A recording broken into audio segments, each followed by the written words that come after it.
ডায়াগ্রেস করার চেষ্টা করছো যে 2016 বা 2025-এর সঙ্গে একটা মার্জ করে দেওয়ার চেষ্টা হতে বলছে। ওবিসি এ বি যদি থেকে থাকে এবং সেই অনুযায়ী যদি তার অ্যাপ্লিকেশন ফরওয়ার্ড হয়ে থাকে। ওবিসি ম্যাটার নিয়ে প্রচুর চর্চা, প্রচুর আশঙ্কা, এবং এর মাঝেও যেগুলো প্রসেস চলার সেগুলো চলছে। টাইম টু টাইম বিভিন্ন অর্ডার সার্কুলার আসতেছে, বিভিন্ন বক্তব্য উঠে আসছে। তারই মাঝে বিসিডব্লিউর যে অর্ডার, বিসিডব্লিউর যে লেটার 14 এবং 18 তারিখের, সেগুলো রেফারেন্স দিয়ে প্রচুর অর্ডার বেরোচ্ছে। কিন্তু যেগুলো অনগোয়িং প্রসেস, যেমন 2024-এ যেগুলো প্রসেস শুরু হয়েছিল বা 2025-এ যেগুলো শুরু হয়েছিল, সেগুলো কিন্তু 17% ধরেই কিন্তু হচ্ছে। তার জন্য অনেক ডিলে, অনেক চর্চা, অনেক গোলটেবিল বৈঠক,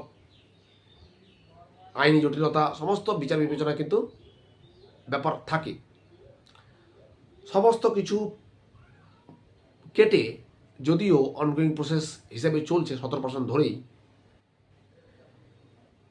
গতকালের যে পুলিশ ডাইরেক্টরেটের যে সার্কুলার, সেটা কিন্তু আবার নতুন করে একটা চর্চার বিষয় হয়ে উঠেছে, স্পার্ক কন্ট্রোভার্সি ক্রিয়েট করেছে। সেটা হচ্ছে 30/7/2026-এর অর্ডার। সমস্ত এডিজিপি, আইজিপি, সিপি, ডিআইজিদের চিঠি একটা সার্কুলার জারি করেছে যে verification of caste certificate and OBC reservation of the candidates applied for employment under exempted category. অর্থাৎ এটা কি ইন জেনারেল, নাকি এটা স্পেশাল কিছু ক্যান্ডিডেটদের জন্য বা স্পেশাল কোনো একটা গোষ্ঠীকে নিয়ে। তো এই ব্যাপারটাই অনেকেই অনেক রকমভাবে মিসকমিউনিকেট করছে, মিসগাইড করছে, অনেক যদি কিন্তু জড়িয়ে দিচ্ছে এখানে। আমি এটাকে একটু বিশ্লেষণ করি এবং এর পরিপ্রেক্ষিতে যে অনগোয়িং অ্যাসিলেস্টিভ প্রসেস, তার উপর কোনো প্রভাব পড়বে কিনা বা পড়ছে কিনা সেটাও আলোচনা করছি। দেখো, এটা একটা এক্সেপ্টেড ক্যাটাগরি ব্যাপারে বলা আছে। এক্সেপ্টেড ক্যাটাগরি কারা হয়?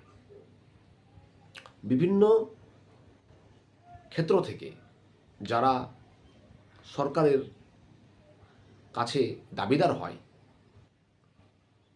কোনো কিছুর পরিবর্তে, কারো বাবা মারা গেছে, হয়তো তার চাকরির হওয়ার ব্যাপার, তার কোনো নিয়ারেস্ট কিন অ্যান্ড কিন, বা কারো জমি গেছে সরকারি প্রকল্পে, এইগুলো ক্যান্ডিডেটকে এক্সেপ্টেড ক্যাটাগরি বলা হয়। এবার এক্সেপ্টেড ক্যাটাগরির ক্ষেত্রেই বলা হয় যে employment of accepted category. Reference number দিয়েছে আমাদের দুটো, একটা 14/5/2026-এর যে লেটার সরকারের, এবং একটা হচ্ছে 18/5/2026-এর যে অর্ডার বিসিডব্লিউ ডিপার্টমেন্টের। তো in view of the government of West Bengal backward class welfare department letter number এত এত, reverification of caste certificate issued since 2011, letter number এত এত, regarding OBC reservation, all concerned units are requested to take the following step to respect of exempted category candidates. এবার exempted category বারবার কিন্তু উল্লেখ থাকছে এখানে। Inform eligible candidates applied for an employment on compensate ground against a reserve vacancy. যারা compensate গ্রাউন্ডে apply করেছে, ওই যে বললাম যে কেউ চাকরির দাবিদার আছেন সরকারের কাছে, জমি গেছে বা নিয়ারেস্ট কেউ মারা গেছে তার পরিবর্তে, এই সব ক্ষেত্রে এক্সাম্পটেড ক্যাটাগরি যারা আছে তাদের টাইম টু টাইম, এগুলো তো কোনো নির্দিষ্ট নিয়ম মাফিক হয় না বা নির্দিষ্ট অ্যাডভার্টাইজমেন্ট বেসিসে হয় না। দপ্তরে কাগজ চলে যায়, দপ্তর তখন এগুলো ভেরিফিকেশন করে, ভেরিফিকেশন করার পর তখন অ্যাপয়েন্টমেন্ট ইস্যু করে হয়তো। কিন্তু যেহেতু অর্ডার হয়ে গেছে ওবিসির ম্যাটারটা নিয়ে, গত 18/5/2026-এ নতুন 7% ওবিসি লাগু করার, সেই ক্ষেত্রে যে এই যে টাইম টু টাইম বিভিন্ন কম্পেনসেশনাল গ্রাউন্ডে যে মৃত্যু বা জমি নেওয়া, এগুলো তো আর মানে বলে কয়ে আসে না, হঠাৎ হয়ে যায়। তো তার মধ্যে বিভিন্ন অর্ডার, বিভিন্ন সরকারি সার্কুলার, বিভিন্ন চেঞ্জেস আসে। তো সেই ক্ষেত্রে কোনো একটা প্রসেস কম্পেনসেশনাল গ্রাউন্ডে যেটা শুরু হয়েছিল বা হয়েছে, সেটা যদি এর মাঝে যদি এই অর্ডারগুলো, সার্কুলারগুলো সরকারের চেঞ্জেসের, ওবিসি 17% থেকে 7% চেঞ্জেসের অ্যাপ্লাই হয়ে যায়, তাহলে সেই ক্যান্ডিডেটও কিন্তু সেই নতুন রুলস অনুযায়ী তার অ্যাপয়েন্টমেন্ট ইস্যু করার ব্যাপার থাকবে। তো সেই ক্ষেত্রে এটাই নির্দেশ দেওয়া হয়েছে যে যারা এই রকমের ক্যান্ডিডেটস তারা আগের নিয়ম অনুযায়ী কিন্তু হবে না আর। হয়তো আগের নিয়ম অনুযায়ী সে অ্যাপ্লাই করেছিল বা তার কাগজপত্র দপ্তরে পৌঁছেছিল, কিন্তু এখন যখন তার অ্যাপয়েন্টমেন্ট ইস্যু হয়ে আসবে সমস্ত ভেরিফিকেশন হওয়ার পর, এখন কিন্তু নতুন রুলস অনুযায়ী 7% ধরেই কিন্তু করতে হবে। তার মানে এটা একটা টোটালি নাও অনওয়ার্ডস প্রসেস, মানে এখন থেকে অনওয়ার্ডস, নট রেট্রোস্পেক্টিভ ইফেক্ট, ঠিক আছে, নট মিডওয়ে চেঞ্জেস, ঠিক আছে। এই ব্যাপারটা টোটালি স্পেসিফিক, একটা স্পেশাল কেস।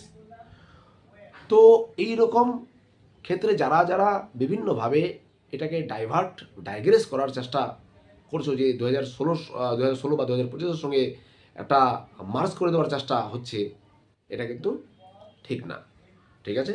এটা টোটালি কম্পেশনাল গ্রাউন্ডে যারা চাকরি প্রার্থী তাদের ক্ষেত্রে, ঠিক আছে, ভেরিফাই করতে বলছে whether the candidate possesses a valid caste certificate by the competent authority, 66 classes হতে হবে, নোটিফাইড গভর্নমেন্ট অর্ডার যেটা 18/5/2026 করা হয়েছিল, এবং all appointing authority shall strictly follow the above government orders, ঠিক আছে, বলা হয়েছে।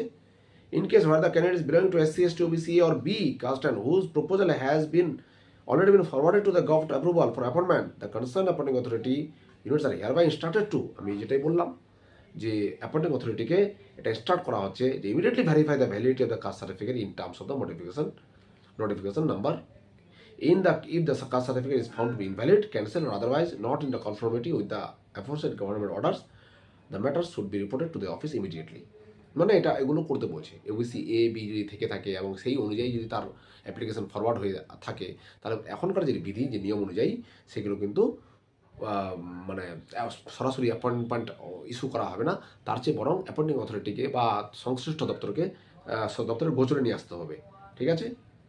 আচ্ছা, has been duly verified and found valid in accordance with the aforesaid government orders shall also be furnished by the concerned appointing authority in respect of all pending proposals wherever applicable, যেখানে যেখানে applicable হয়।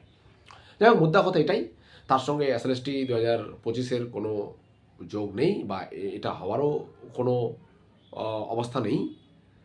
SLST 25-17% ধরেই এগোচ্ছে, এবং পদে সব কিছু ঠিকঠাক থাকলে 17% ধরেই সব কিছু কমপ্লিট হবে। কেননা এটা 2016-দের যে লেটার অ্যান্ড স্পিরিট, 16-দের যে স্বার্থ, সেটা যাতে আনএফেক্টেড থাকে, এটাই সুপ্রিম কোর্টের নির্দেশ। তো সমস্ত দিক বিবেচনা করে সুপ্রিম কোর্টের নির্দেশটাই এবং লেটার অ্যান্ড স্পিরিটটাকে বজায় রাখার জন্যই লেটার অ্যান্ড স্পিরিট সবসময় মানে প্রায়োরিটিতে থাকে। অর্থাৎ লেটার অ্যান্ড স্পিরিট যেখানে বলা হয়েছে, সেখানে প্রায়োরিটি যতই অর্ডার আসুক, যতই কিছু হোক না কেন, বিধি পরিবর্তন হোক না কেন, যেটা লেটার অ্যান্ড স্পিরিট এবং যেটা 2016-দের স্বার্থ যাতে আনএফেক্টেড থাকে, সেটাকেই কিন্তু বেশি প্রায়োরিটি দেওয়া হবে। এবং এটা একটা রেট্রোস্পেক্টিভ ইফেক্টও হবে না, যেহেতু সুপ্রিম কোর্টের নির্দেশ আছে, মিডওয়েতে কোনো কিছু চেঞ্জ হয় না। তো এটাই হচ্ছে এটার বিশ্লেষণ। আশা করি বোঝা হয়েছে সবারই, এবং বিভ্রান্ত না হয়ে পড়াশোনায় মন দাও, প্রিপারেশন নাও ইন্টারভিউর জন্য। ধন্যবাদ সবাইকে।